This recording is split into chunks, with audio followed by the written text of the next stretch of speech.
Hello, everyone. Good evening. Hope you're all well.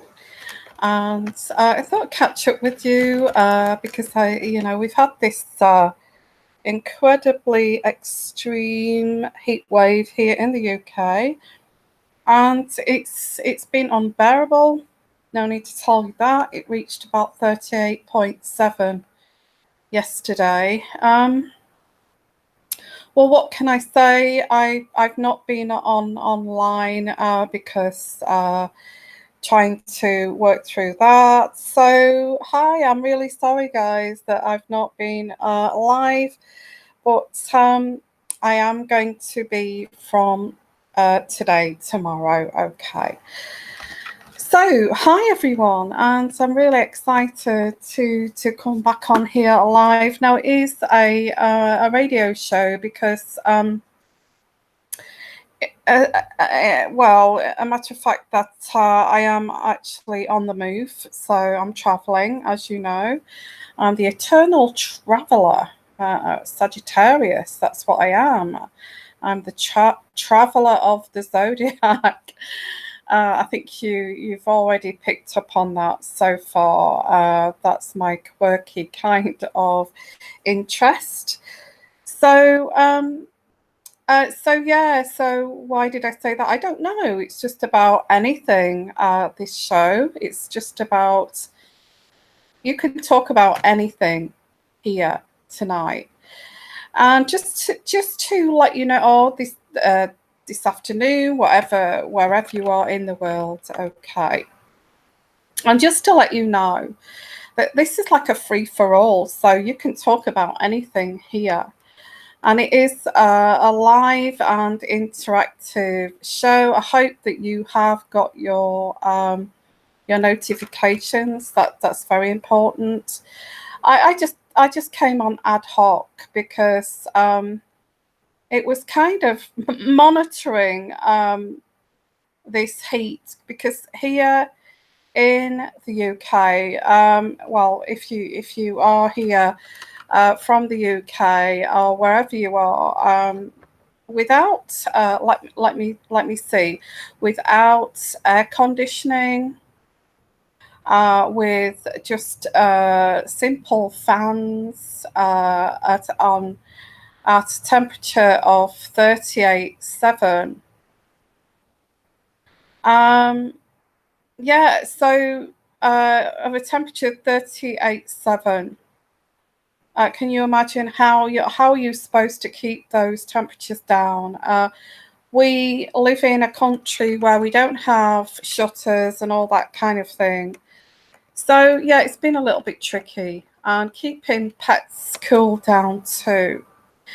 Okay, well, I at the moment I'm just kind of traveling. I'm just playing it by ear. I'm traveling around the UK at the moment. So yeah, seeing lots of the UK.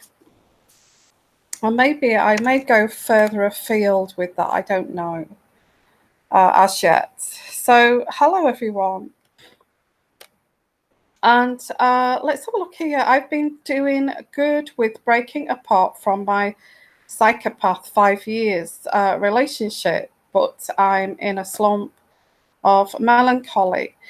Well, Jadiva, really strange because I was going to upload a narcissistic video. The only thing with my other channel, I can't go live on there with narcissism and relationships and that kind of thing. So it's a bit tricky to do the live shows there. So I will continue to do live shows about that on this channel. Basically, why you feel that slump. I mean, did you not? I mean, this is going to sound quite harsh, but did you not see that coming? Did you not get all the red flags? Did you not get the red flags? Did you see the red flags? And there's a lot of gaslighting, and there's this push and pull with psychopathic people.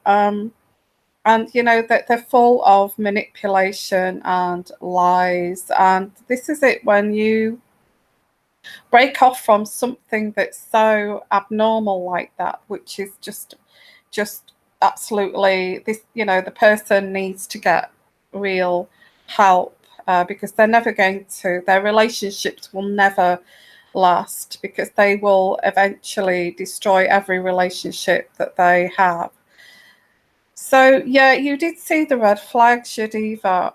So really, I think you need to be quite tough on yourself here, and this is a way to wake up to this. I'm sure you've woken up to this already, Shadiva. Okay. Yeah, I have to say, you know, I think if you studied that subject, which I'm sure you have, Shadiva, because you did love that person, but you realised that it was just fake. It was fake because, you know, they, by by by the time tomorrow comes, there'll be another victim. Basically, that's what narcissists do. That's what psychopaths do. They've always got a secondary supply.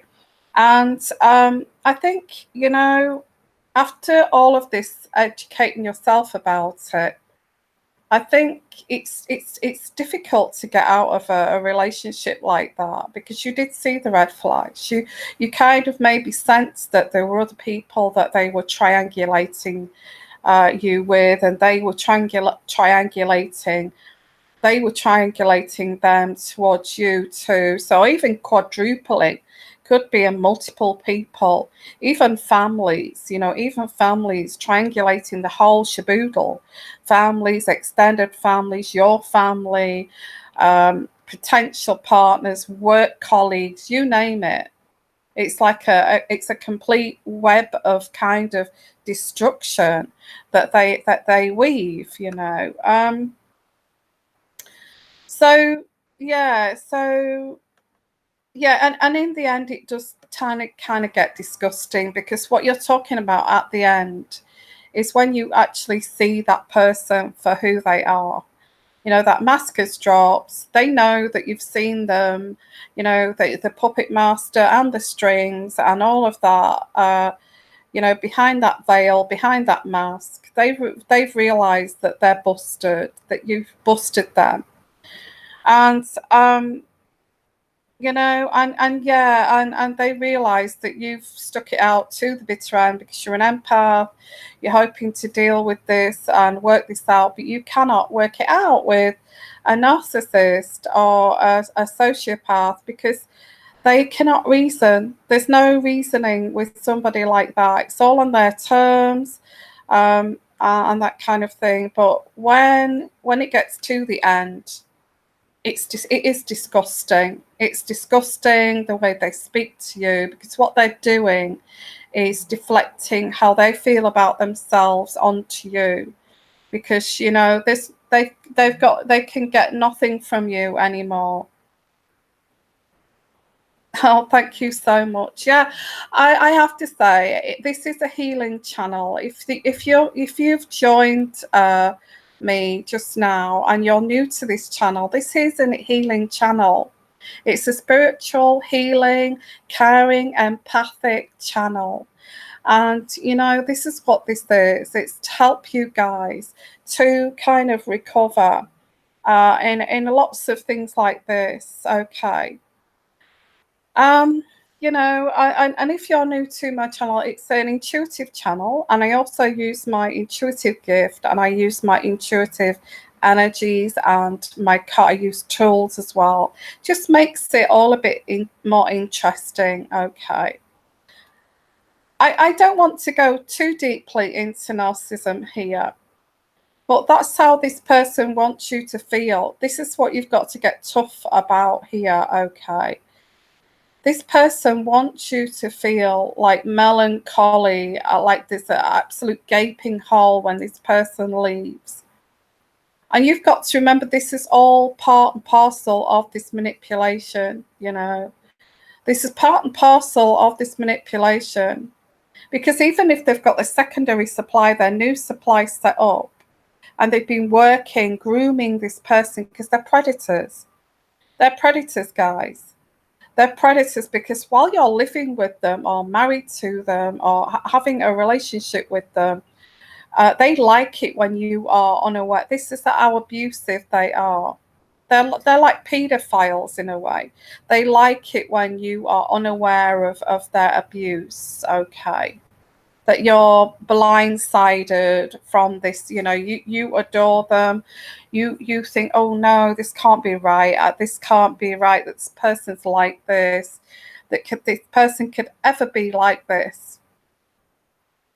But they can't, and they are. They are, okay. These people are predators.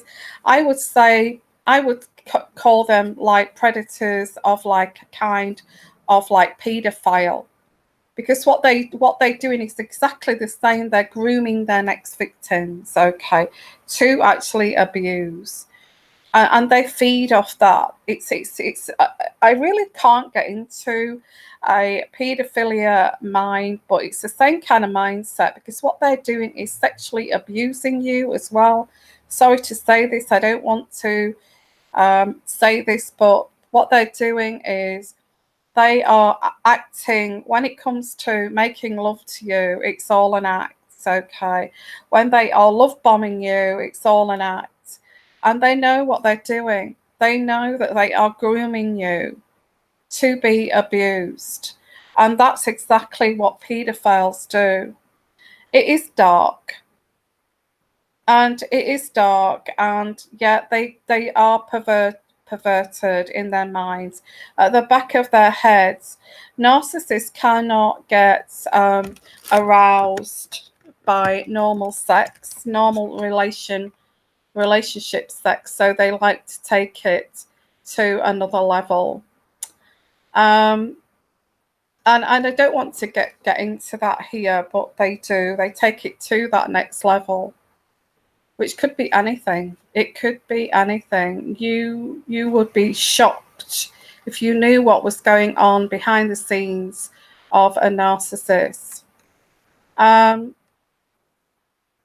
Yeah, it kind of, I would say that when you're withdrawing from the narcissist, I think you already know. You've had the signs. You've started to see when it comes to the end of a relationship, you've started to see the puppet master and the strings. You've started to get these weird kind of messages from people who are kind of sticking up for this person out of nowhere, because this is where they've smeared campaigned you, and they've smeared your name, and what they've done is projected their own behavior onto you and use that, and so they don't get the blame for this, because they know what they've done.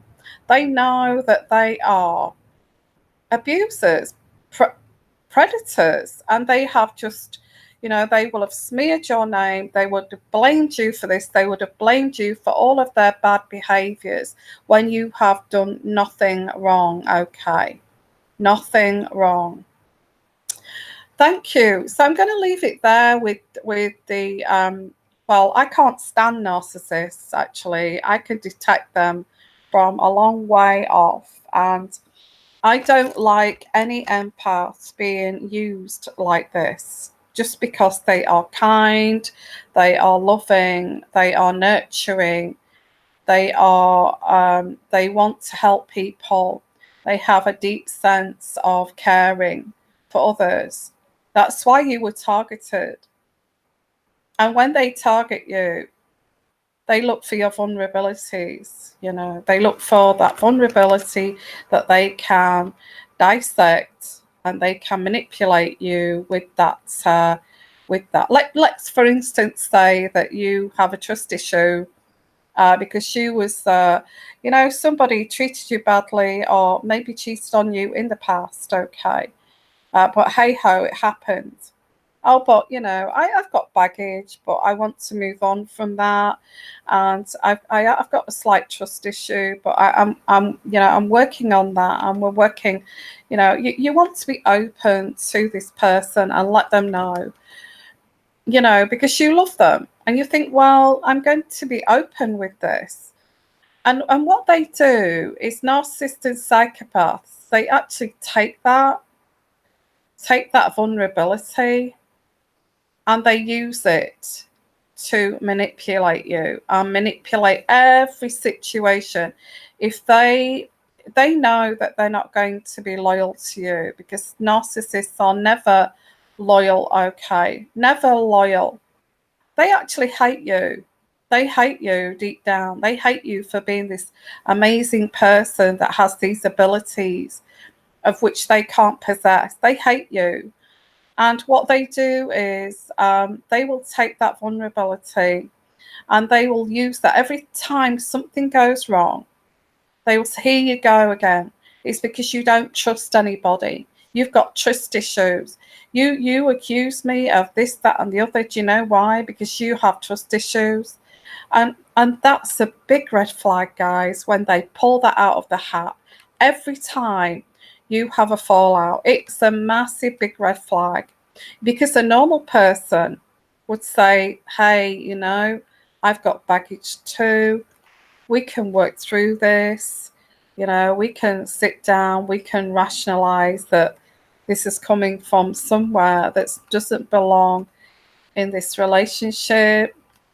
And they will not pull that out of the hat, you know, every time something goes wrong or every time they do something.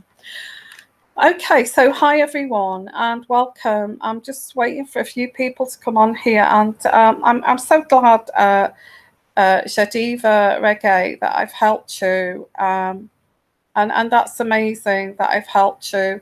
And I'm sorry I can't do the narcissistic live show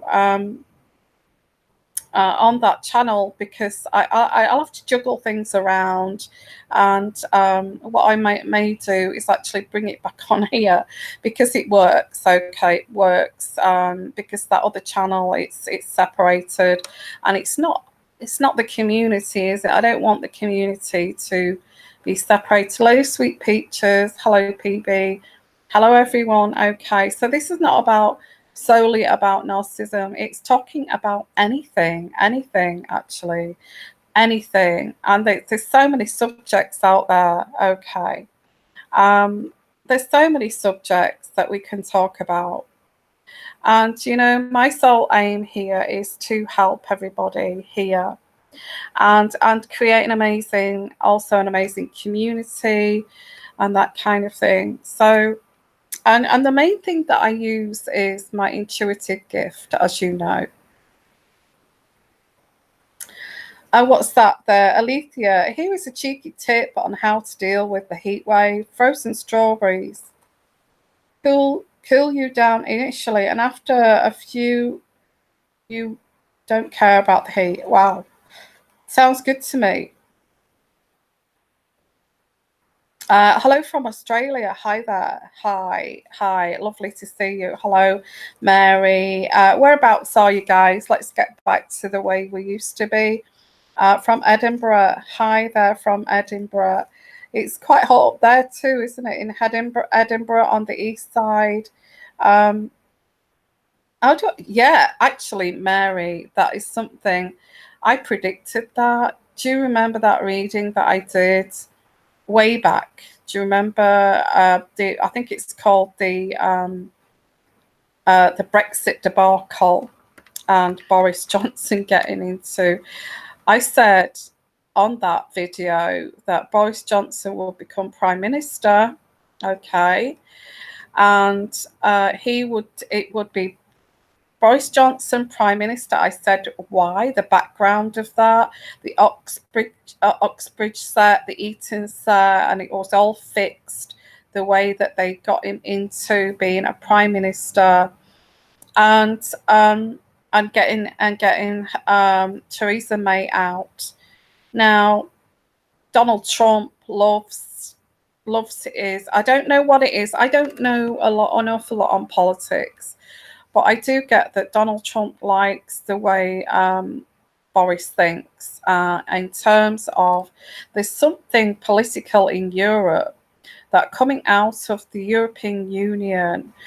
There's something that Donald Trump doesn't like about Europe, and I'm not quite sure what that is. I'm trying to put my finger on that, what he doesn't like. I think it's something to do with the Russians, and the Russians are supporting, maybe, this is intuitive. The Russians are supporting somebody or the Russians are, I don't know. I mean, there's something there that Donald Trump does not like in Europe. And he is it Vladimir Putin? I don't know. I know that he's not in Europe, but Vladimir Putin is sort of something to do with Europe. I don't know. Okay. So hi everyone. So I didn't want to get into politics. I know it's boring, the politicians, but we have got a new Prime Minister, Boris Johnson. And I predicted this way back in a reading called the Brexit debacle, that he would become Prime Minister, and all the reasons why. And also I predicted that there'll be a no deal Brexit. And look what's happening. Okay. Now I want to look at that. Is there going to be a no deal Brexit? I will look at this. Okay. I did predict it, and that was a way back. I also predicted, if you're new to my channel, that Meghan and Harry would have a boy. That Kate Middleton will get pregnant quite soon. Also, that there's another pregnancy coming quite soon and there is a bit of competing there too. I picked that up too with Harry and Meghan and the Sussexes and the Cambridges. Who's going to have the next baby? Now, yeah, there is a little bit of some competing there underneath all of that. Okay, you wanted to know what the public mood is about him. Well, what I pick up with, I think the public mood for Boris Johnson is well, I this is general. Okay, it's not me personally; it's general. I feel the public mood is quite. He's very popular. They find, although some of some of the left wingers, the Labour Party, Labour supporters, or maybe Liberal supporters, are actually warming to Boris Johnson because he's passionate. Okay, it's a long time since we had a very passionate prime minister. We've had quite dull prime ministers. He's very popular. He was popular as a mayor of London, and all his for all his bungling and saying these wrong words, people like him for that because he's real. And he's got these colourful phrases that are pretty kind of artistic at times. It's obviously very well read, very well educated. And that comes out in his speeches because he plucks out of the air these quotes, these quotes from nowhere. And, I think people, quite educated people, maybe middle class people, especially upper middle class, the royal family, especially, like Boris Johnson. So I think there's a popularity that they do like him, although I get these left wingers saying, you know what, I don't feel, I should like him, but I do like him. I get that too. I get this I'm actually a bit more drawn to him rather than the Labour leader, who again is very bright. He's a very intelligent man. He's great with his speeches and things like that. But Jeremy Corbyn is one of those dinosaurs. That's how this is coming across as if this new cabinet and Boris Johnson is this like forward thinking, think tanks, and what I feel Boris Johnson wants to take it that way too. He wants to take it to something fresh, something new, something modern, and go away from that dinosaur BS. I'm not going to swear, but yeah, he's got a very quirky character that's very attractive. It's attractive. He's very passionate too. He's got a huge passion for politics. And so I'm just having a nice drink here. So let's have a look here. PB, how is the difficulty with Harry affecting William and Kate's marriage, bringing them closer or pulling them apart? Well, I think that William and Kate's marriage, they have to be quite solid. I think they work very hard on their marriage. I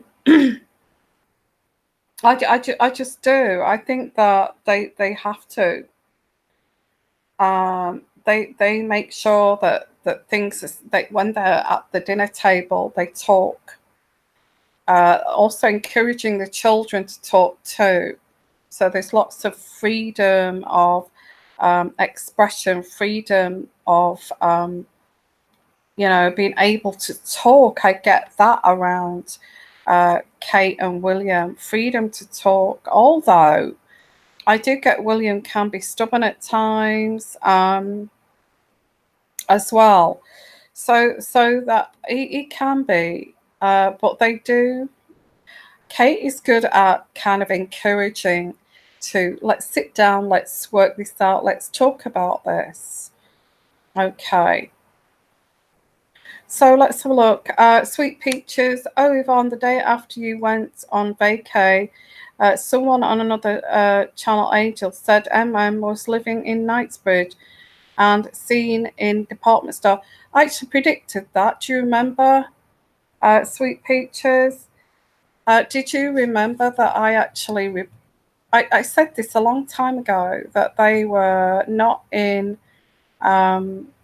actually in. So she may have got that from my reading. I don't know, but I don't know. I shouldn't say that about.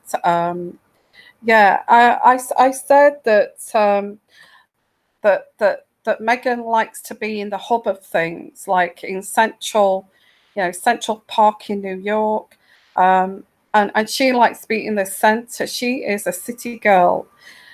Megan is a city girl. She likes being in the city. She likes the hub. She likes the swanky bars and all of that kind of thing, restaurants. And I said, I picked up that there's an apartment like not far from Harrods, which is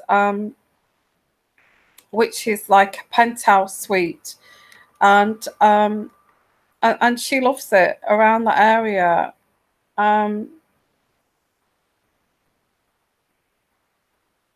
What's that in the department store? Where did was living in Knightsbridge and seen in a department store? Well, it wouldn't surprise me if it's Harrods. Okay.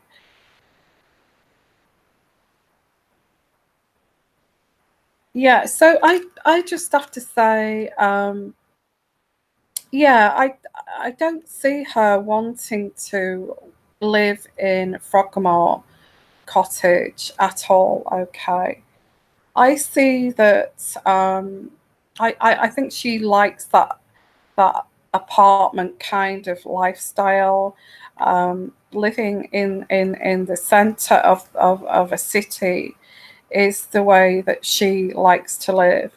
So she can go to these really posh department stores, where millionaires go. There are shops and that kind of thing on Knightsbridge, which are, you wouldn't see everyday Joe in there.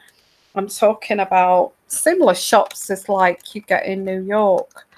You know, those kind of shops where that, you know, just millionaires walk into and maybe buy a jacket for like $6,000 or £6,000, just like that, a jacket, you know. So it's somewhere that she would enjoy. I actually I pick up a smoke here, like a cigar smoke. I don't know what that reference is. I don't know where that's coming from. I get like a smoke. Smoke. I know they don't smoke, but I don't know why I'm getting cigar smoke. I don't know. Um, I also can taste the cigar smoke. You know that taste of cigar. Who smokes cigars? I'm thinking, is it the Al-Fayed? Somebody smokes cigars. Okay. Anyway, I don't know why I got that. Little bit of a reference there, um, of a cigar. So, Dodi Al-Fayed's father, maybe, maybe. I don't know. Has he passed? I don't know.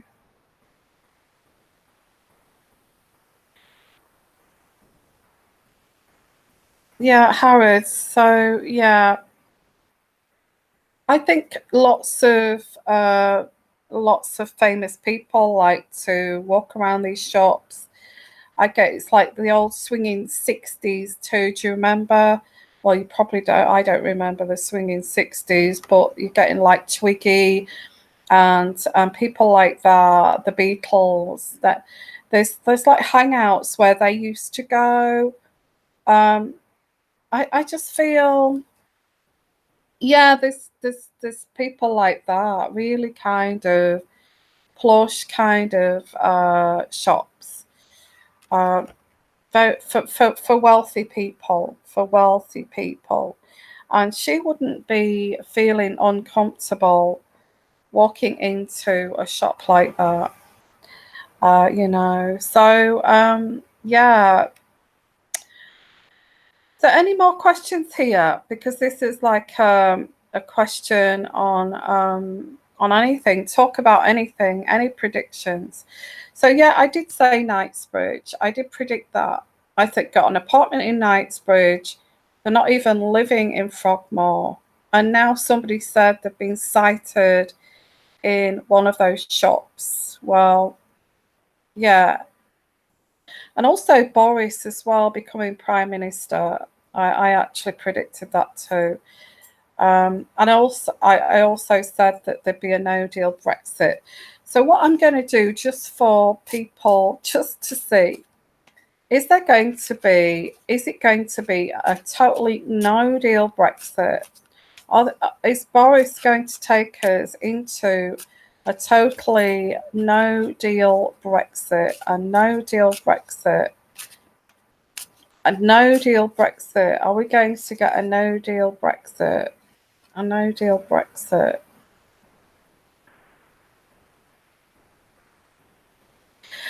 I think that Boris here, I get the Queen of Chalices, but it's in reverse. The problem with Boris Johnson, he wants to please everybody and he's got to stop doing that. Okay, he's got to stop answering questions like he wants to please everyone. And he needs to get through this no deal Brexit in a very kind of stern way, because this is what the people want. Okay. This is what the people want. So he's got to stop this, you know, this backstop and all this palaver, what trying to juggle a number of people. I think they've got to stick to and try not to. I think that's the downfall here for Boris Johnson, is trying to please. You cannot please, and I think that's an education he's got to learn. Okay. Now he's going to be absent from his family. I think he's got children, hasn't he? He's divorced. I think he's gone through a divorce too. He's got a girlfriend, hasn't he now? I think he's going to be very separate from his family because he's going to be so tied up with his new responsibilities. So I get here,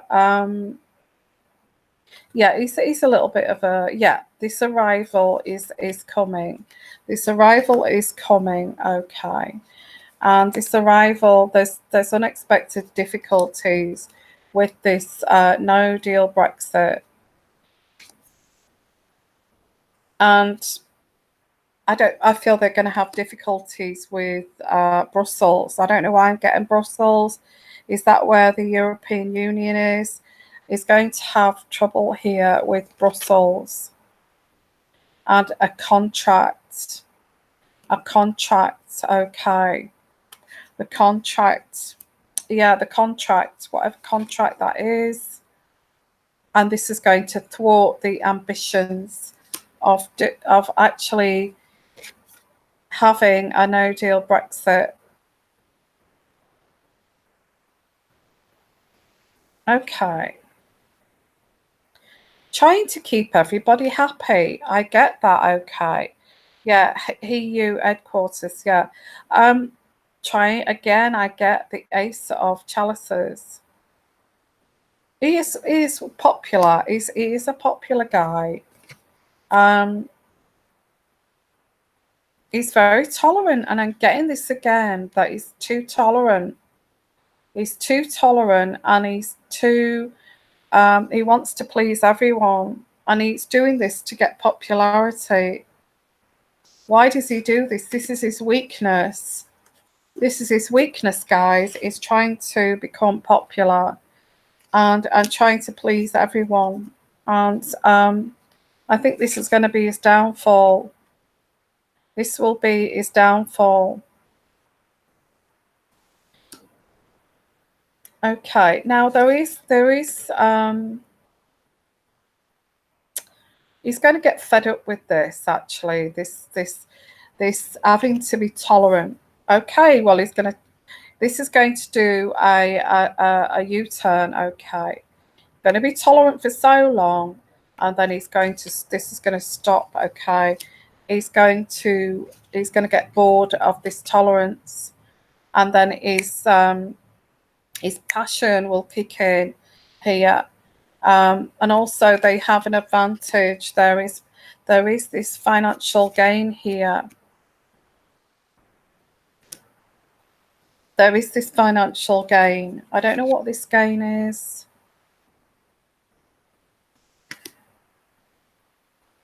Yeah, I think there's going to be the European Union again is going to say, no, we have a contract. We have signed this contract. And, you know, it's all right you rushing in here, Boris, for this no deal Brexit, but we have this contract, okay, that says that we need to make a deal. Lots of advisors over this, okay, trying to make everybody happy, but I think he's going to start to get quite tough on this. I just hope he doesn't want to make enemies. And I think this is the advice: don't make enemies of the Europe. That's not the right thing to do. But I get Boris turning around and saying, well, you know, they're enemies anyway. There are enemies anyway. So for goodness sake, they won't allow us to do what we need to do with our country. So yeah, and Debbie, yeah, he should stand by his convictions to be popular. I think so. I think at first he's going to be tolerant. After this is going to be tough. I think somebody is going to advise him, you're going to have to be tough to actually put your foot down here to get through this. I actually feel that may be Donald Trump that says that. I think he says something like, you know, you've got to be, there's no grey areas here. It's either black or white. There's no grey areas. out or in, and this is what this is coming through. Yeah, thank you. I think he's going to push for no deal, Brexit. But there is a contract. It's not going to be as easy. It's not going to be easy. Let's put it that way. Okay.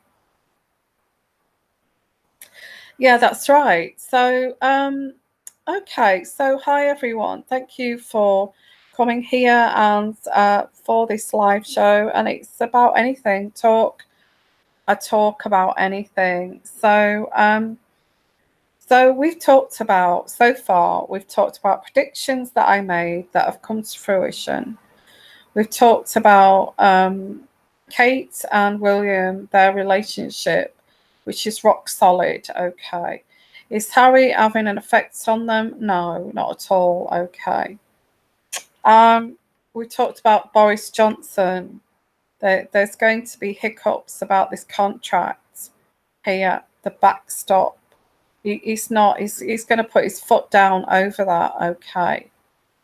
We're not going to be pushed around by Europe, and I think this is what he's going to say. We're not going to be bullied by Europe. We want to leave the European Union.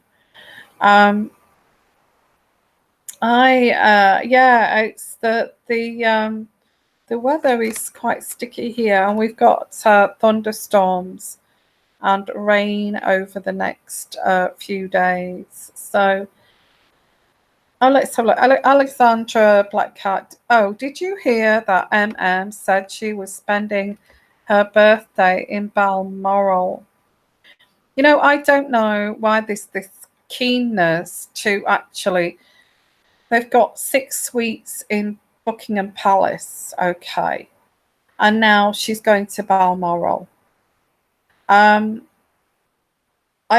think what the Queen is trying to do is to actually, as I said in some of the readings that I've done recently, what they're trying to do is bring her into the royal family, and this is like inviting her well into the royal family, so the royal family can protect her, and they'd rather be inside the royal family and feel wanted and feel respected in the royal family than actually her going off rogue.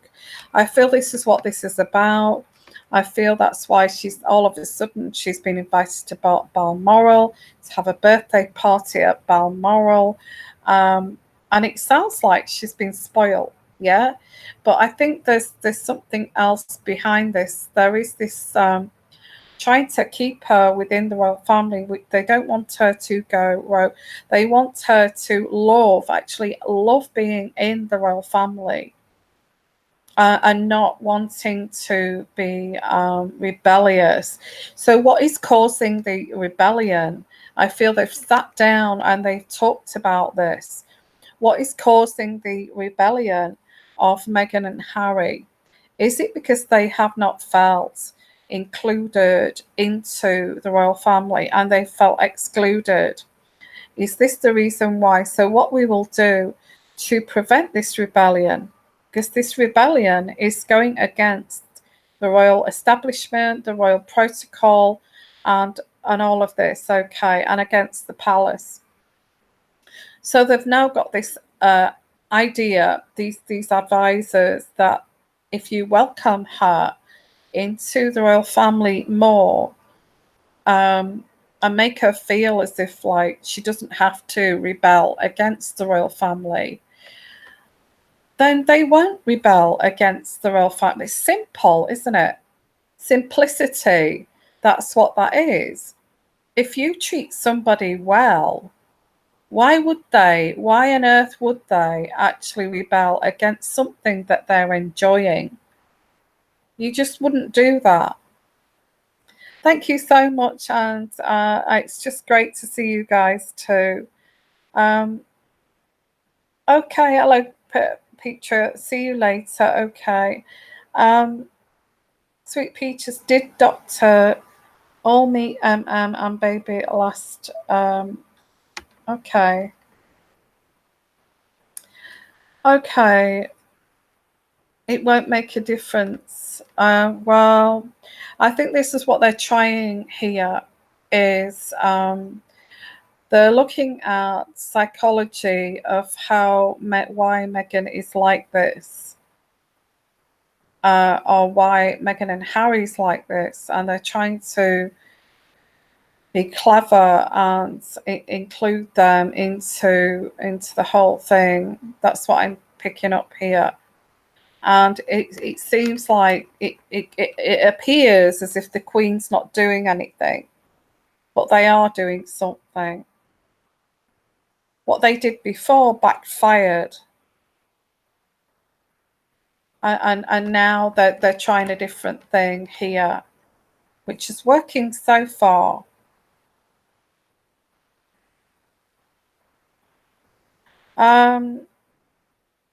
Yeah, so seems to be sabotaging herself by doing things like not saying the title of any others. Well, you see, narcissists, we go back to narcissism here. Narcissists need constant validation and adoration. If they don't get that, then they go and look for this somewhere else. And she wasn't getting this within the royal family, so she was looking outside to her friends and the Hollywood and celebrity set. And they adore her. They adore her and they worship her. So there is this kind of mindset of, well, if we start to feed that ego, maybe that will help to protect the monarchy. Does that make sense? It is quite a clever move, I feel.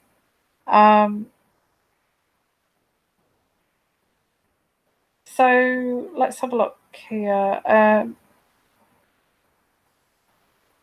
Yeah, narcissists don't change at all, Alexandra. I agree. They don't change. And this is what's sad about this. But if they've realized that she has narcissistic tendencies and she's on a cycle of, looking for narcissistic supply, and then, but if she's getting is narcissistic injuries, that will backfire. That will backfire on the royal family.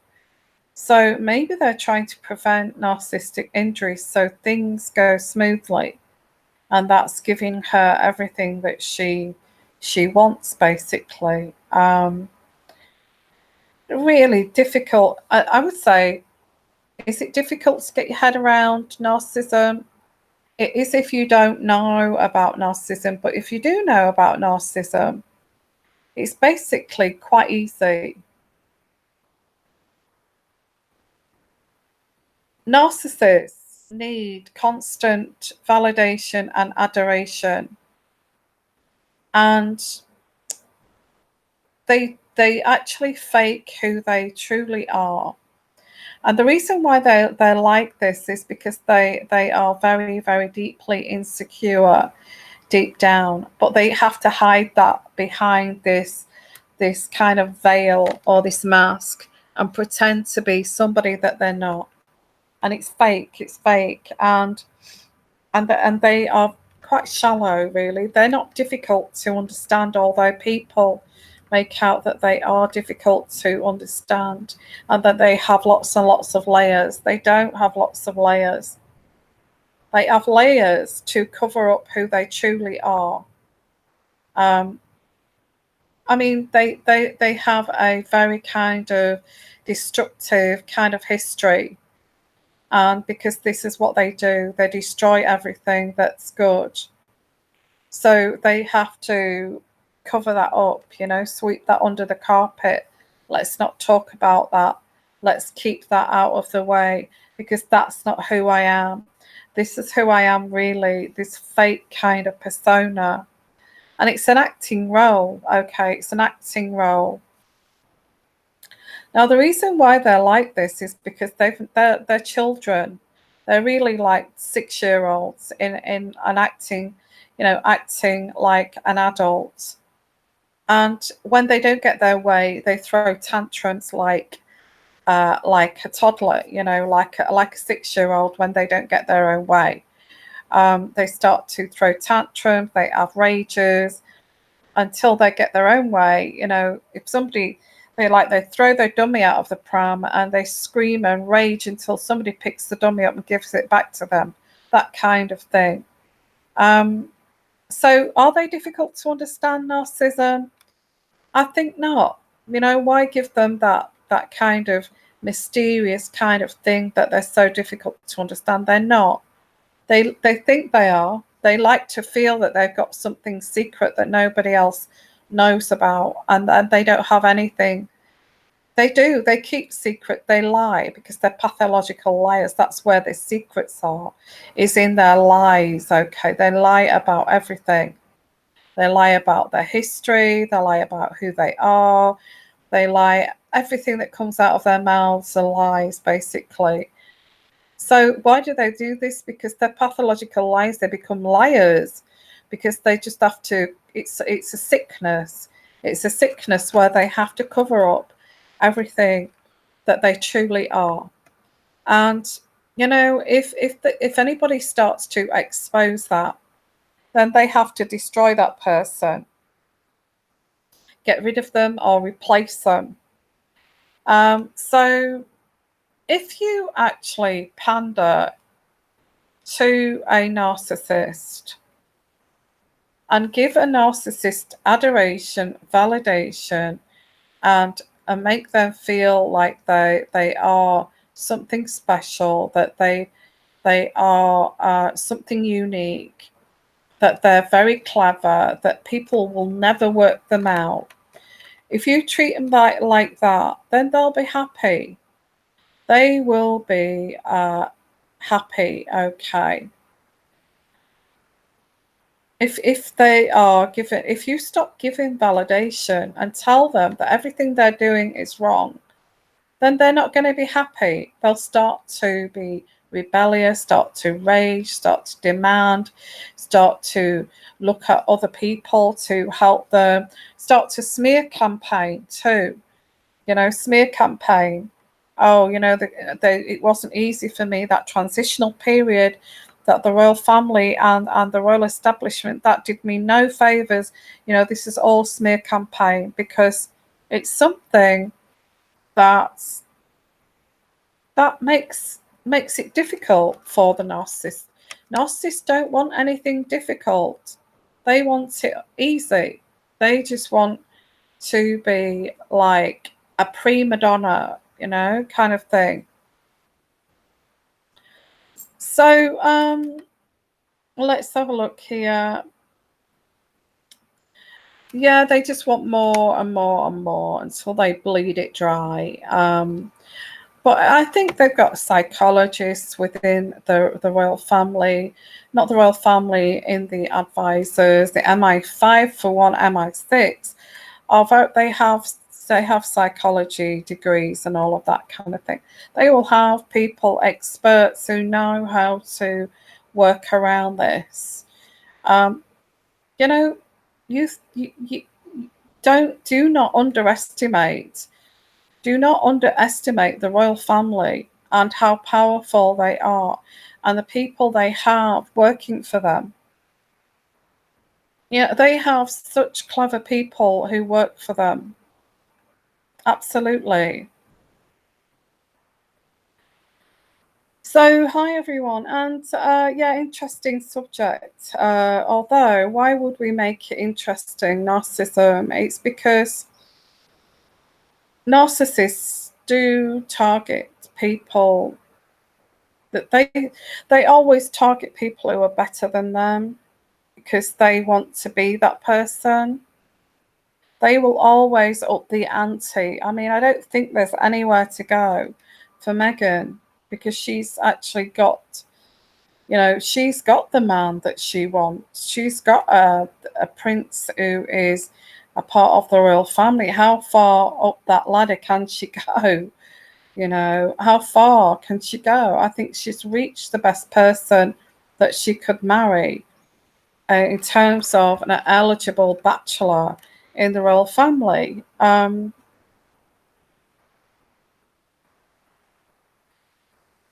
Yeah, so, you know, lots of inroads and lots of intricate things here. Lots of clever people, I feel, within the royal family.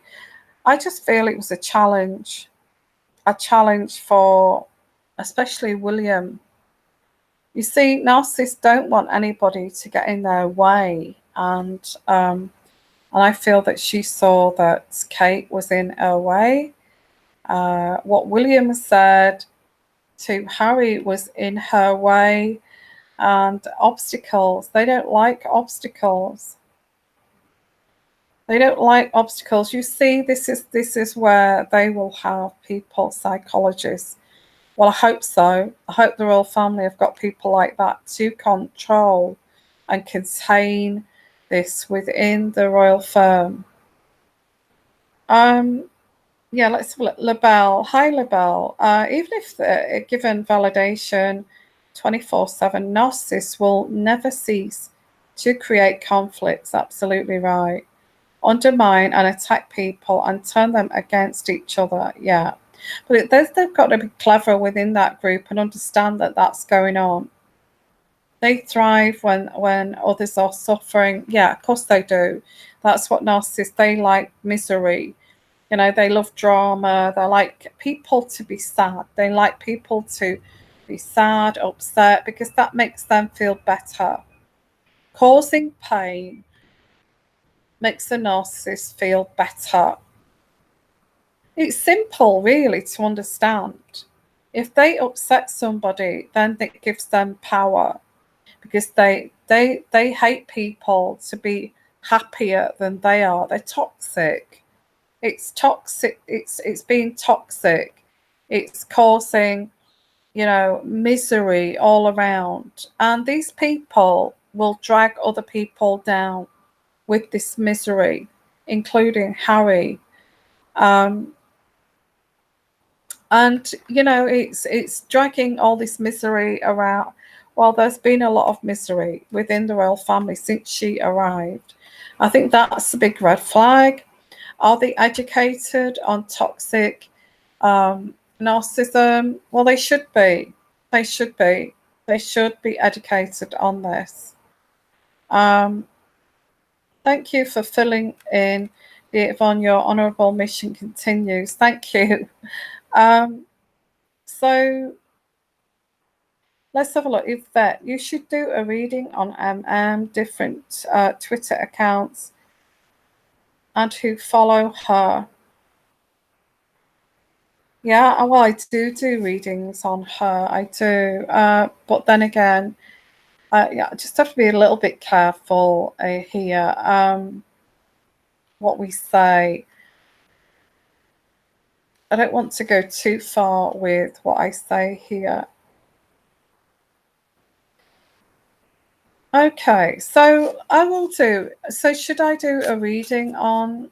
What should I do a reading on here? Can somebody give me some title for a reading? I can do a reading. Do I think PH is happy? Well, in all honesty, can he cope with the pressures of being married to Meghan? Because, you know, it seems like they've become these superstars. Daily reading. Yeah, I like daily readings, Shanalee. Okay, so I'm going to do a daily reading. So let's move off that for now. Okay. You can discuss that in the live chat there. So let's do a daily reading. Daily reading for all of us, whoever this is. Let's do a daily read. Let's do a daily read. Let's do a daily read. Tolerance. Having tolerance, okay, and not fighting. I get this with, I know this is not the royal family, but I do get this coming through for the royal family, is actually having tolerance and not fighting here with Meghan. Is that going to work? Who knows? Okay. So I get that for the daily read too. Tolerance. Just, I don't know if you've heard of this term, going grey rock. Going grey rock on somebody. It's like, you know, just tolerating them and not responding to them. And when you do not respond to someone, they've got no kind of, with toxic people and narcissists, they've got no ammunition, because what have they got? They've got you tolerant and not responding. Yeah. So let's have a look here for the daily read for all of us. Okay, tolerance.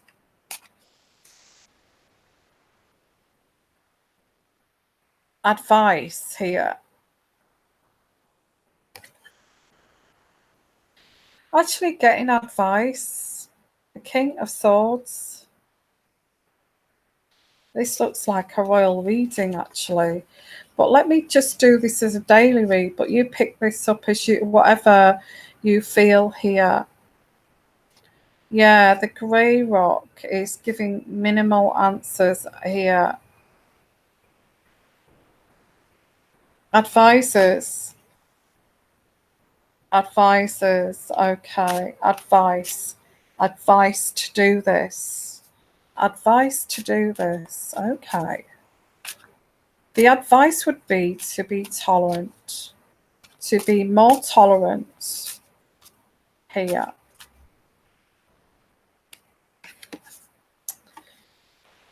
Okay, and not get, yeah, grey rock, okay. I get here. The advice here is to be more tolerant and to be more carefree and joyous and not care, okay, not care about this. Not to care. Let's not bother about this. Let's not care. Let's not show that we care about this. Okay. And I think that's the advice that's given here for the daily read too. Okay.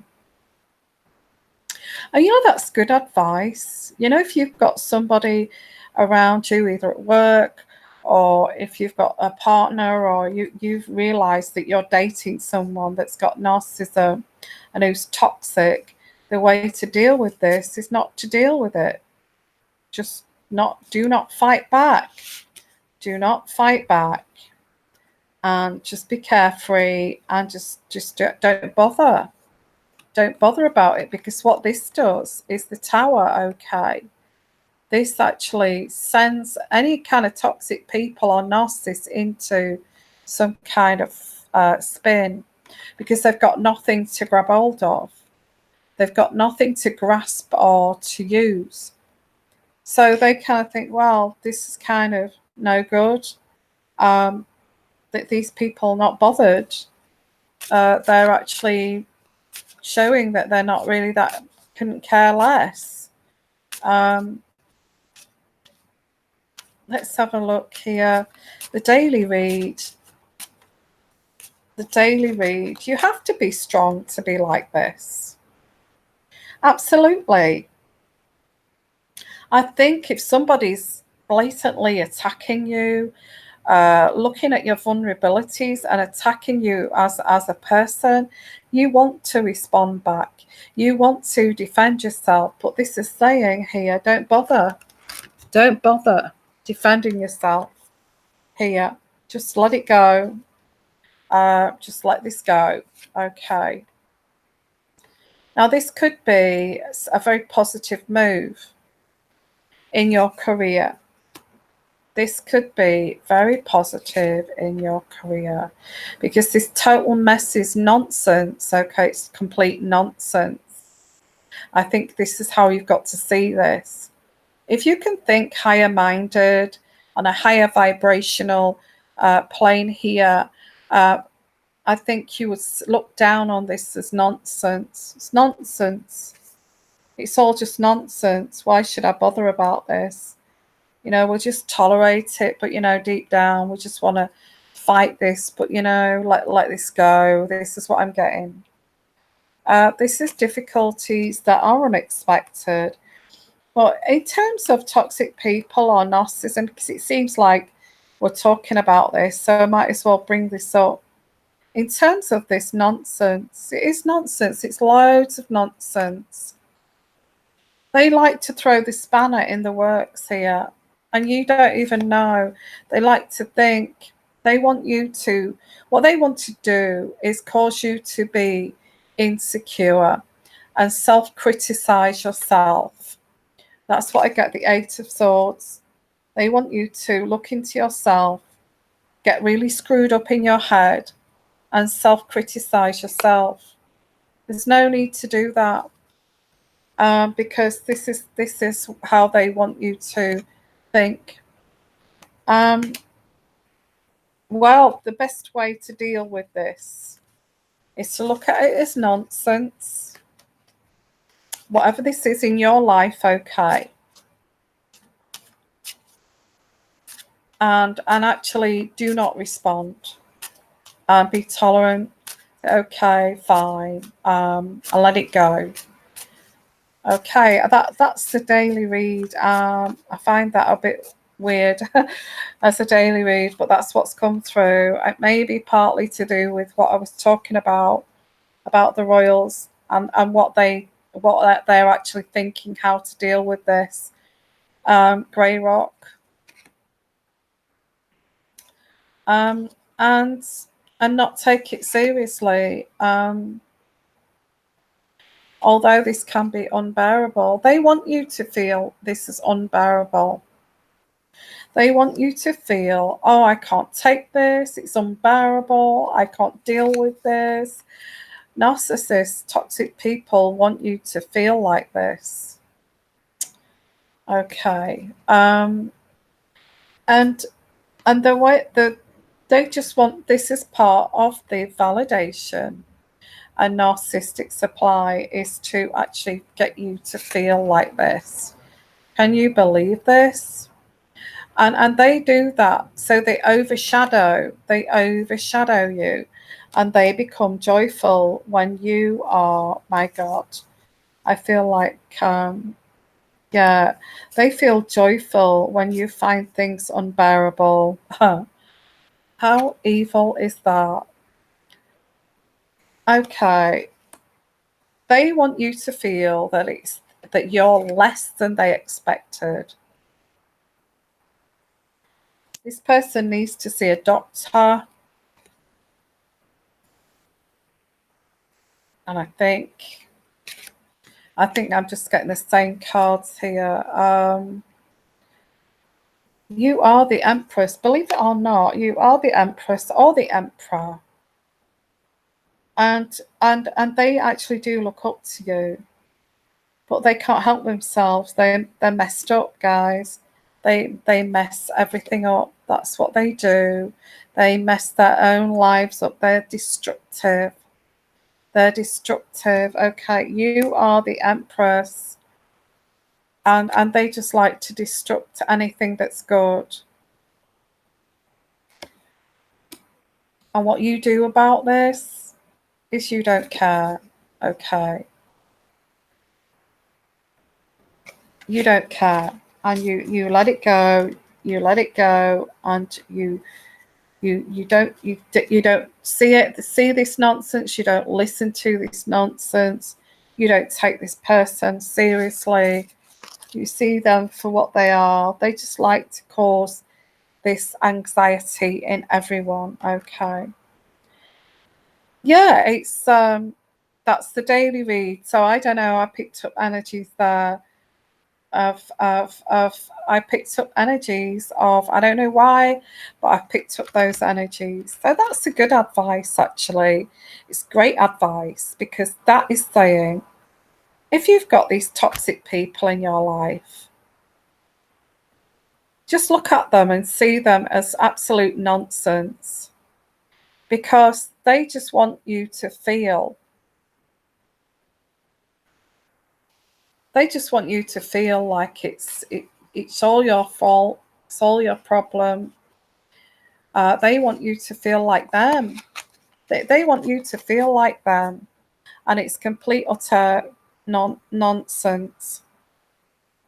And there you go, Debbie, absolutely. Tolerance is a good virtue, but sometimes you have to walk away. I think that's what this is saying. You know, sometimes you have to rub shoulders with people, or you have to live with these people, or you have to work with these people. So tolerance and actually not taking them seriously, that actually makes a narcissist walk away, actually. When you don't listen to them, when you don't take any heed of it, and you grey rock them, it makes them go somewhere else. That's what that does. Yeah, it's true. You have to look after your own core self here. So the daily read there, Blue Mermaid. I still suffer from severe anxiety due to my narcissistic mother. Yeah, because that started way back in childhood.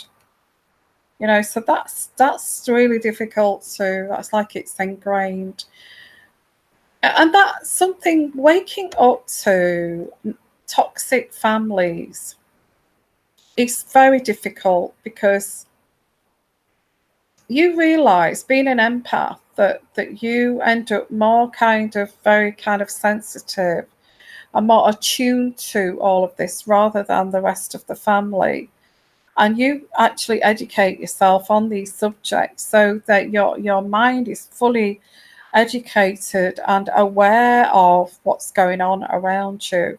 So actually, you as an empath end up like the therapist of the family. And when you wake up to this, you've kind of realized that, you know, people actually see you as some source of stability, a source of bedrock here.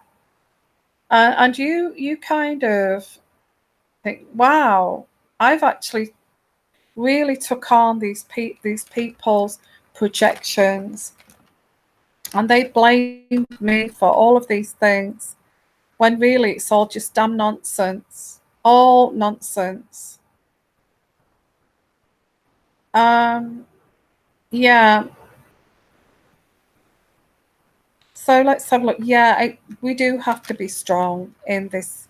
We do have to be strong, and I'm trying to help you on this channel to have this core of yours to be strong. Not strong so you can't. You know, you're have no empathy. Not at all. That's not strength. Having empathy is being strong. Being sensitive is being strong. Okay. Being who you are authentically is being strong. But what else is being strong is to actually be aware of these types of people, basically. So yeah, so well, there you go. That's the daily read. A bit complex there, but that's what I got through. So let's have a look here. Let's have a look at your emotional responses to these types of people. You will be sucked in. Absolutely, Debbie. Absolutely, Debbie. That's spot on. If you respond to somebody like this, who is a vampire of your energies emotionally, they will feed off that. They feed off it. They know they've got you exactly where they want you to be. But if you're tolerant, you don't care, you think, oh, well, I'm going to be happy regardless. Just carry on. Carry on with your show. I don't really care. Yeah, that's how this reading is saying. Okay. Debbie Pop, be in a higher vibration. God bless you and your gifts. Thank you so much. Yeah, so this is where we need to be, guys. This is where we need to head towards, is when you recognize somebody like that, all these red flags, just be very tolerant, thinking this person's got huge problems.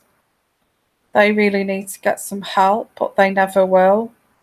So all I can do is not take any heed or take any of their insults personally. That really all they're looking for is some kind of response to make themselves feel better. They want you to be miserable and self-loathing just like them. And that's the bottom line, really. So Yvette, oh my horizon, bless you. I would love to be a foster mom, but the system itself has turned off my desire. I salute you. Thank you. And Debbie Pop, that's thick. No wonder MM comes up as the devil card all the time in readings. Yeah, I think so. I think maybe the thing is with narcissism, it's not curable. Well, if it's borderline, maybe, but then again, they're not interested because they feel powerful. Narcissists feel powerful. They do. They feel very powerful.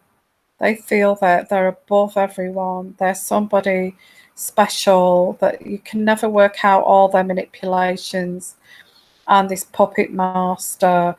And you know, you're so beneath them because you're so easily manipulated. They look for all your vulnerabilities. They're sick, guys. They're sick, absolutely sick individuals. So yeah, interesting subject, but so yeah, very proud of you guys for being strong, and stay strong. Okay. Do they know they have it? I think they do. They know that they look, they're predators, so they must know that they.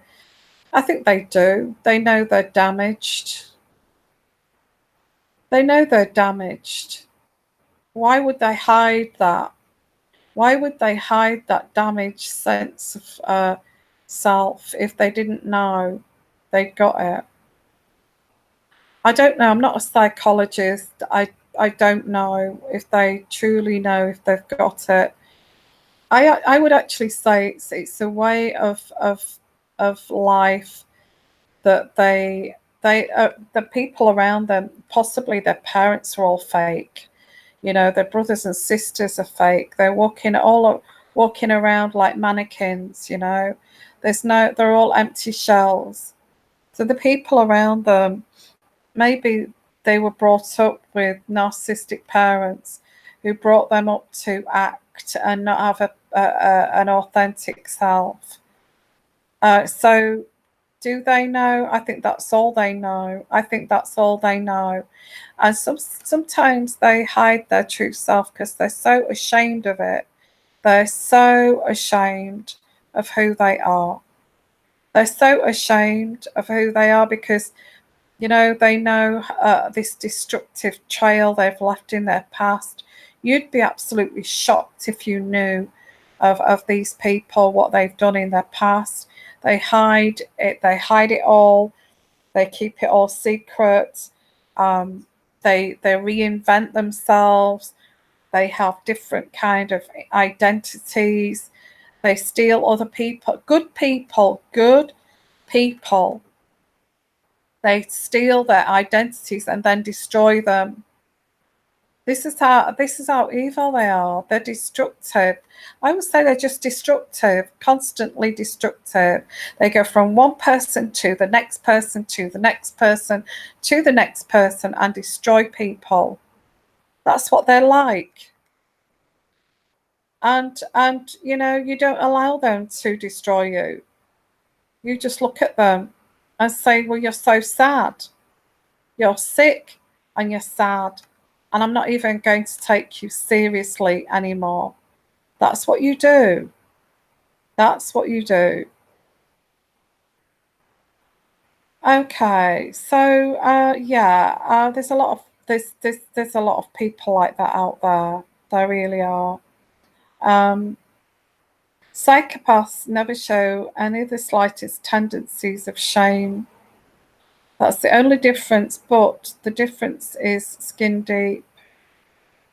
There's no empathy, and you see, when you get to the end of, you know, when you see the puppet master and the strings, and you can see how pathetic they really truly are, that's when you see this lack of empathy, because that's when they can become quite dangerous. When there's no lack of empathy and compassion, and that's when they treat you so cruelly towards the end, when you actually see them for what they truly are. So yeah.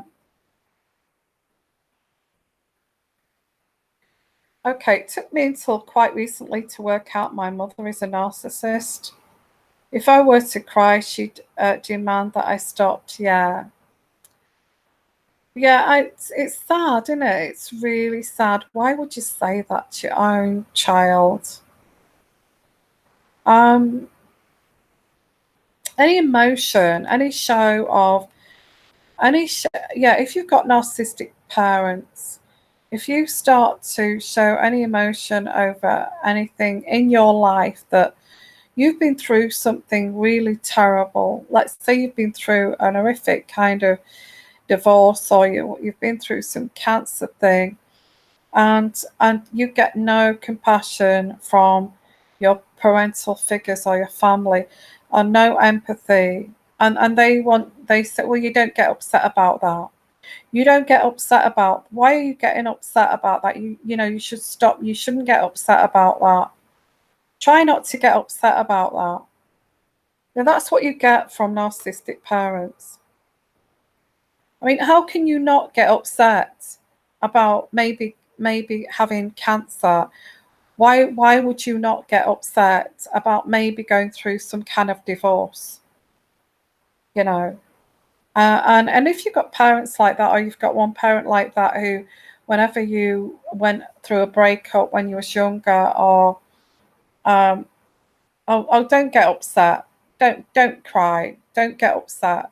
Um, you really shouldn't get upset over that. I mean, that is not support, is it? That is not support whatsoever. You know, that's just not support. All they're saying is, I'm not going to. All they're saying by saying that is that I'm not going to acknowledge you as a fully functioning human being with emotions and feelings. I'm not going to acknowledge you as somebody who has needs of their own. I am going to acknowledge you because it's me that's got the needs that need to be fed, and it's me that's got the ego. So I'm not going to feed your ego. I'm not going to feed your needs, and I'm not going to support you. And it's terrible when you've got parents like that. Really is.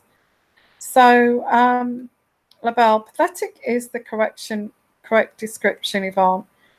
They are losers in all aspects of life. No love, no compassion, no true bonding. No, they can't bond with anyone. They should all be isolated from humanity. Yeah, but they're not, are they? Um,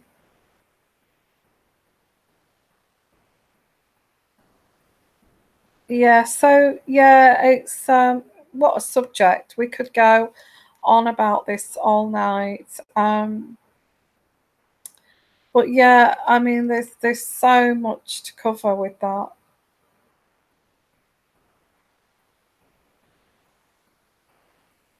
Yeah, I'm just reading your art girl, Yvette, just paying attention to everything she does and tracking the news.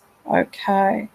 Anybody want, before we go any further here, does anybody want to ask any other questions about anything so far? We've covered Boris Johnson, we've covered Kate Middleton and William, we've covered what is the Queen doing about this narcissist in the royal family, which is Meghan, and how they're tackling that. So we've covered quite a bit on this show. So is anybody else got any questions? One more question here. Let's have a look here. I think it's that following the Sussexes over the last couple of years has been more than entertaining.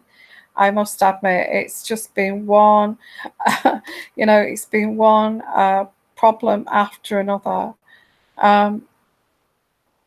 Celine Dion, I don't know what's happened to her. She has lost a lot of weight, hasn't she? Oh, Jeffrey Epstein. Just fill me in with Jeffrey Epstein is an American, isn't he? So it's a big story, I understand, in America. Is he friends with Prince Andrew? Just give me a little bit of a brief on that, and I will look into that, because I think there's something. Is there something to do with paedophilia there?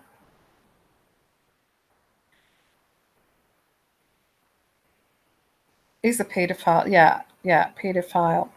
Um, yeah, I thought I did read a little. I don't really like reading about things like that, but I try to avoid reading about that. Yeah.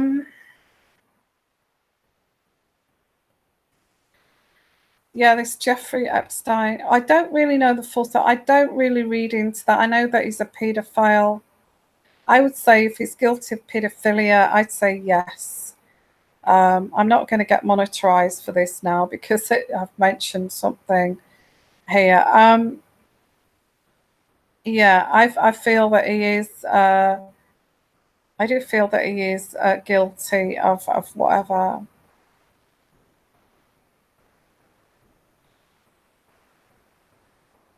Let's have a look. Art girl. What I will do, this Jeffrey Epstein thing, which I don't agree with Prince Andrew, but I feel, yeah, he shouldn't have been involved with that. Yeah. In all honesty, and I'm not sticking up for Prince Andrew, I don't feel that Prince Andrew knew this man's secret kind of past here. Um, that is disgusting. Yeah, and he's close buddies to the Clintons. Yeah, what I'm picking up here is very dark. Okay, I don't really like to go into the dark areas. Um,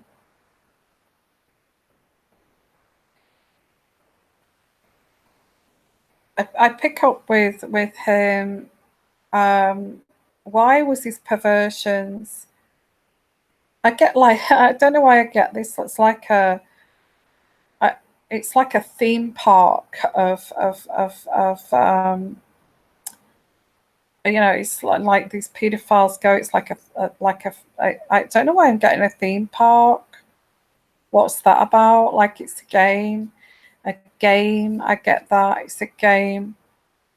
Um, there's a lot of high profile people that's been to this place.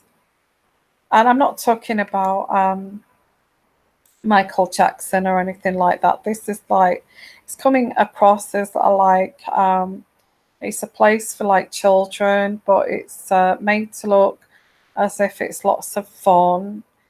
Um, I also get trafficking of children. I've not even read this story. So if I'm kind of okay, if I'm pinpointing this, and this is true, this is what you've heard. I've not read anything about this, okay. So somebody said LaBelle theme park was his island. Okay. Well, I didn't even know any of that, so that's come through.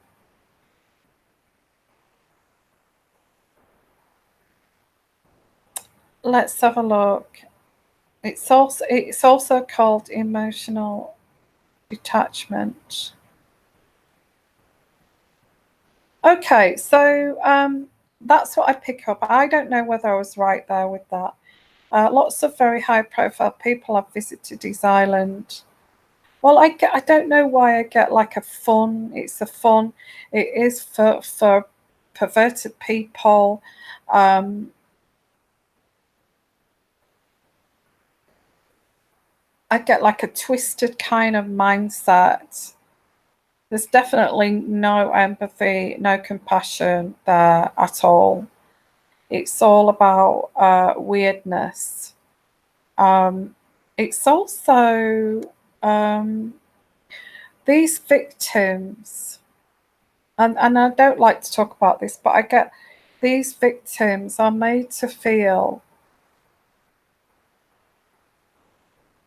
shame here.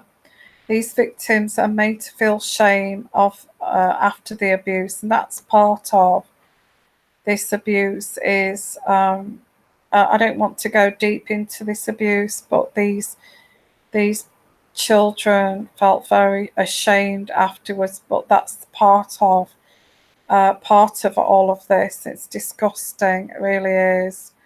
A really child trafficking and torture. Yeah, I actually picked that up. I didn't know anything about that. What's it? Trafficking underage, mainly from Russia. My question is this, Yvonne: will the Clintons' connection be investigated and exposed in court now that Epstein has been caught? Oh, I pick up lots of cover-ups here. I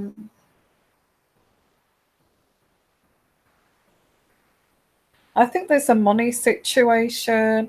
I don't know how rich this Epstein was or is, but there's money, there's power. Again, I do get some weird kind of, you see, a lot of narcissists have perversions, um, and lack of empathy, lack of compassion, and they would actually get off on. They'd seriously feel a high on seeing somebody suffer, and feel shame, like, yeah, that kind of thing. He's a billionaire. Wow. Yeah, hedge funds, and yeah, it's a different world, guys. This is a different world.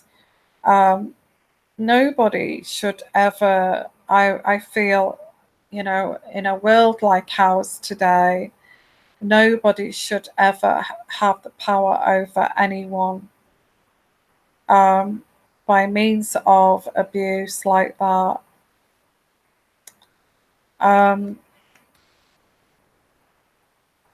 I get some kind of higher power.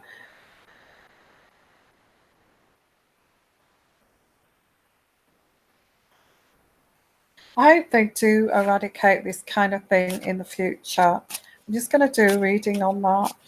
Yeah, it's some kind of higher power. Again, like a narcissistic power again, okay, where they feel entitled above everyone else. It's like their secret kind of code. It's a secret, and it's twisted. It's a twisted reality. It's a high on somebody's, it's getting a high on somebody's low. It's abuse, basically. That's what abuse is. It's to get a high on somebody when they're feeling low, and they like it. I don't like to say this, but they're the most sensitive and vulnerable these children are. I don't like to say this. This is what they get off on, guys. This is horrible, unbearable. When these children find it are unbearable, and they're obliged to keep going with this. This is what they kind of get off on, is the vulnerability, the sensitivity. Oh, it's gross. It's gross. In fact, I don't really want to do any more on that reading. Do you mind? That's what's coming through. It's a completely different world. It's evil. It's again, it's extreme narcissism, no compassion for these children, and it's like it's a secret society and all of that kind of thing. Somebody on here is deleting our messages. It's not me, okay? It's not me. Okay.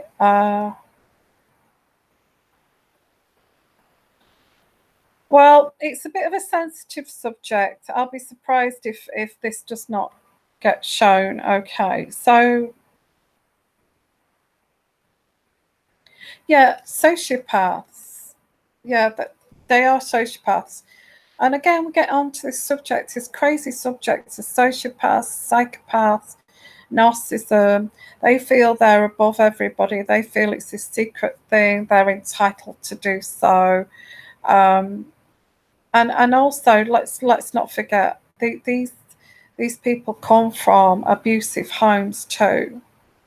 So not all abused children go to abusing others, but narcissists and sociopaths have had some kind of childhood abuse. So it's kind of taking it out on the next generation kind of thing, isn't it? And it's wrong, it is. And then that generation will take it out on the next generation. Anyway, let's change the subject. So, yeah. Yeah, Trump is friends with Boris Johnson. Yeah, he is. Yeah, there's a very strong kind of connection there. They they forged this strong friendship, which is good. We're allies of each other. America and England always have been, and I think it's good to have that strength there. The only thing is that would this make a bigger kind of power here? That's I feel these countries are a little bit worried in case, like, we've got two big superpowers here that are merging together. Would this be threatening to? And I get Trump is thinking, yeah, I'd like it to be threatening to these other countries, kind of thing. It kind of makes us more secure. Okay, so let's have a look.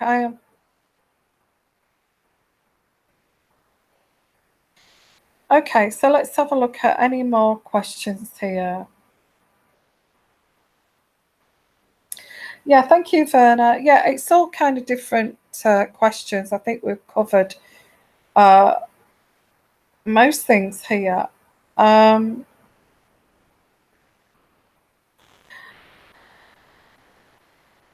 Yeah, so yeah, this Epstein thing, I think it's too much for me to.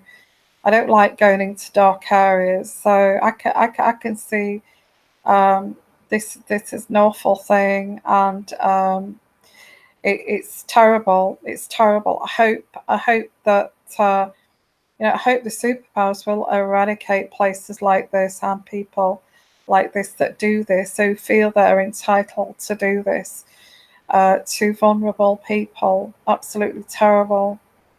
Hope so. I hope that the planet will get more compassionate towards this in the future. This evil, it's horrible. Yeah. So, what's this? Why do they not want Beatrice and Eugenie on the payroll? Well, I do get, again, it's I feel I pick up here this rift between Charles and Andrew. I, I feel that Charles has always been a little bit jealous of Andrew. Ever since he was successful I think he was successful in the Navy, and Charles could never kind of make it successful. Andrew did. Even went to, I think, some of the oh, excuse me, some of the wars out there. So he really, he really was part of the military, the Navy, and Philip kind of Prince Philip was really proud of Prince Andrew for doing that, and Charles has always been jealous of Andrew. There's always been this rift. I feel that Prince Charles has made up this excuse here that that the taxpayers will only pay the close, the ones that are in line to the throne. The rest of them, you've got to make your own money. I think this is what this is. Prince Andrew. That means that Prince Harry's children, if that's right, if that's so, then Prince Harry's children should not get taxpayers' money. I also feel that Prince Charles actually controls how much Andrew gets too. And Andrew feels like he should be entitled to more, but Charles kind of says no. And it's just the immediate royal family, which is Prince Charles, Camilla, Prince William, Prince Harry, Prince William, Kate and the children, Prince Harry, which is the immediate family. The rest of them, can go to hell, basically. You go and make your own money. I'm not sure if Princess Anne actually, I feel that, I do feel Charles is out of touch. I do feel that Prince William should be the next king. Prince Charles is I feel that he's out of touch. Although a lot of people saying that Prince Charles is a really nice guy and deserves to be the next the king. I think what happened to Diana, we should take that into consideration. Would the public be happy if Camilla became Queen Consort after what happened to Diana? Is that the right thing to do? Okay, the card that I pulled out here is Thrifty. Thrifty, okay. The reason why they're not on the royal family bankroll or whatever they call it is that they're trying to be thrifty. Although, how much money has Prince Charles spent? Royal family payroll, because they're trying to be thrifty. That's why, and they're not immediate royal family. That's how it's seen here, and it would be too much to allow. I do get a jealousy towards Andrew. He's always been like that with the money. And I get like Prince Andrew is always made to look the fool, with this Epstein thing. And he's made to look the fool. He doesn't deserve to have taxpayers' money. Partly to do with Prince Charles doing this. Why would you do that to your brother? Yeah, I also get here that Prince Charles is quite mean when it comes to sharing out the money. He's quite mean to Andrew. He doesn't care about his well-being, and it's this kind of stressful negotiations over this. I feel Prince Andrew would like to have more money too. Prince Charles feels like Andrew has disappointed the royal family. He's trying to, I would say, Prince Charles is trying to ruin Andrew's reputation here. I don't like this here. The Tower card. Okay, yeah, he's trying to. He's. I would say Prince Charles's mission with Prince Andrew is to ruin that family. That's what I'm getting here. Okay, and I know that's a bit close to the bone, but that's what I get. Um, it's a rift, a complete rift between the families here. Um, yeah, Prince Charles will be king till he dies. That's the deal. Okay. Well, that there you go. But are the public going to be happy with that? Are the public going to be happy with that? Who knows? I did, and I do feel he's going to be king. He is going to be king. I did predict that. I said that he would be king, and he is going to be king. But I don't know about the public mood. Um, whether that should have really gone to William, but he will be king. Yeah, he will be king. Yeah.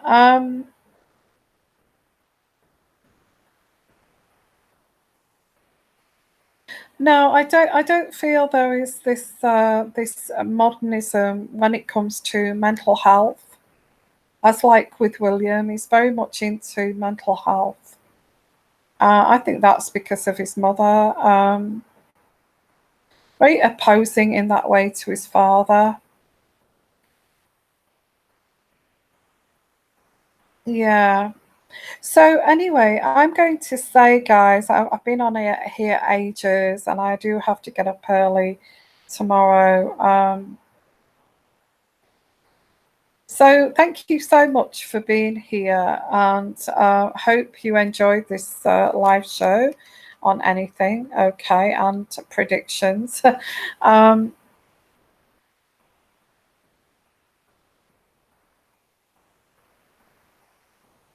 yeah, so thank you so much, and great comments, by the way. I've really, really enjoyed the comments. If you're new to my channel, uh, normally I show myself here, but this time I'm just doing a radio show because it's just a quick visit. Um, so sorry, Kiko. Yeah. So sorry if you've only just got here. I know it's difficult because people don't get the notification. I feel that YouTube should do something about that. We've had some really, really interesting topics. Please put your comments down below, okay? Have you really been binging my channel? Thank you if you have. Um, and I try and with this intuitive energies to bring you, but I've mentioned a lot of things that have come to fruition, and some things we've talked about on here have been disturbing, like Epstein. When I said it was a theme park, I had no idea that it was, but somebody said that's what they call it, and I'm sorry, but I felt so uncomfortable reading that. So yeah, and Yeah, there's been so many things going on with the royal family and trying to make this work. Let's try to make this work. We cannot have Meghan and Harry going off road to celebrity status and all that. So they're trying to bring them into the royal family. I picked that up too. I also pick up the pregnancies as well. I don't know how long it's going to be before this announcements with Kate, and this is a race for who's going to get pregnant. But I do get but if not soon, it's going to be this year that they will get pregnant. Um, yeah, and thank you so much. Just to let you know, if you want to share, if you want to comment down below, if you're on catch up, if you want to make a donation, that does help my channel too. And also, if you want to order an uncut reading, which I've done too, I've still got to catch up with why are they having officers in Buckingham Palace? What is the real reason for Harry and Meghan having officer? I think I've explained there a little bit there why they're being pulled into the royal family so they don't stray. Okay. I've given that away somewhat already, but I will do a reading on that. If you've ordered that already, it'll be like a couple of 3 days. I've just been so with this freak kind of weather we've had here, this heat wave, which is like been almost 40 degrees. It's just been horrendous. It's so hot. I've not even been able to sit with the computer. So I'm going to say thank you so much, and I've enjoyed this. And thank you for all your free speeches. It's been great. Okay, and take care, everyone. And I will be with you soon. Okay, on a live show where you can see me. Okay, and we'll see. We can pick a topic. And bye for now, everyone. Okay, and bye bye. Have a great day, great night, great afternoon. Bye bye.